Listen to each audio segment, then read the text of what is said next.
What's the meaning of biotech?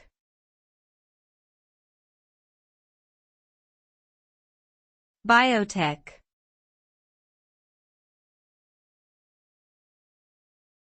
Biotech.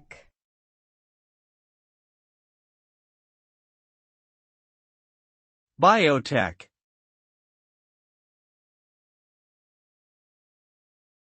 Biotech.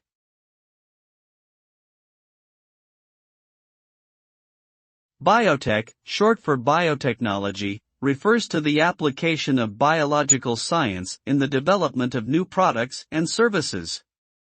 It combines various disciplines such as biology, chemistry, physics, and engineering to modify living organisms or their components to create new technologies and products that benefit human life. Biotechnology has numerous applications in fields such as healthcare, agriculture, and environmental management. Examples of biotech products include genetically modified foods, vaccines, and gene therapy treatments. Biotech research also plays a critical role in the discovery of new drugs and technologies for disease prevention and treatment.